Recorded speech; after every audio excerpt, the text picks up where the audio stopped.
Karibu sana mtazamaji wa Zone Media. Hapa tunajuzana yote ambayo yanajiri katika uga wa kimataifa, na bado tunasalia huko katika taifa la Iran, ambapo waziri wa mambo ya nje wa Iran Abbas Araghchi ametoa onyo kali kwa Marekani akisema kuwa majeshi ya Iran yako katika hali ya tahadhari ya juu na yanajua kwa usahihi maeneo ya kulenga endapo kutatokea jaribio lolote la kukiuka uhuru na mamlaka ya taifa hilo.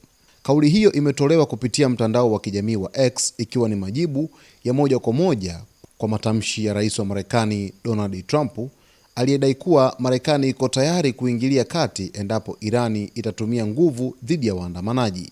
Araghchi amesema kuwa katika siku za hivi karibuni, baadhi ya raia wa Iran walioathiriwa na mabadiliko ya muda ya thamani ya fedha wamekuwa wakifanya maandamano ya amani, jambo ambalo serikali ya Iran inalitambua kama haki kikatiba ya wananchi. Hata hivyo, ameweka wazi kuwa kumekuwepo pia na matukio machache ya ghasia, yakiwemo mashambulizi dhidi ya vituo vya polisi pamoja na matumizi ya mabomu ya moto dhidi ya askari wa usalama.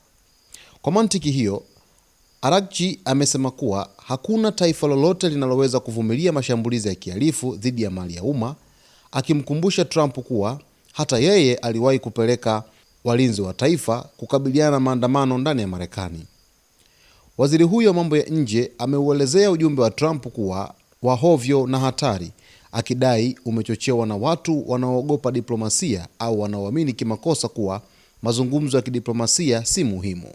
Amesisitiza kuwa Irani haitakubali kwa namna yoyote ile kuingiliwa katika mambo yake ya ndani, akiongeza kuwa historia imeonyesha kuwa wananchi wa Iran daima huungana kwa nguvu kupinga shinikizo la nje. Majeshi yetu yenye nguvu yako tayari na yanajua hasa pa kulenga endapo mamlaka ya Irani yatakiukwa, Araghchi alisisitiza kwa msisitizo mkubwa. Kwa upande wake, Donald Trump aliandika kwenye mtandao wake wa kijamii kuwa endapo Irani itatumia nguvu dhidi ya waandamanaji wa amani, basi Marekani itaingilia kati moja kwa moja. Trump alidai kuwa Marekani iko tayari kikamilifu, akitumia kauli nzito ya kijeshi ya locked and loaded, kauli ambayo imezua taharuki na ukosoaji mkubwa wa kimataifa. Serikali ya Iran imekuwa ikisisitiza tofauti kati ya maandamano halali ya kiraia na vitendo vya ghasia vilivyoratibiwa, ikionya kuwa mara nyingi kuna mikono ya kigeni inayojaribu kutumia changamoto za kijamii kuchochea machafuko na kuyumbisha taifa. Katika wiki iliyopita, vyombo vya usalama na ujasusi vya Iran vimetangaza kuwakamata watu kadhaa wanaodaiwa kuwa na uhusiano na makundi ya simu yaliyo nje ya nchi, wakituhumiwa kupanga na kuchochea ghasia kwa kisingizio cha maandamano. Wachambuzi wengi wameitaja kauli ya Trump kuwa ya kinafiki, wakirejea historia ya Marekani ya kutumia nguvu kali kukabiliana na waandamanaji wake wa ndani.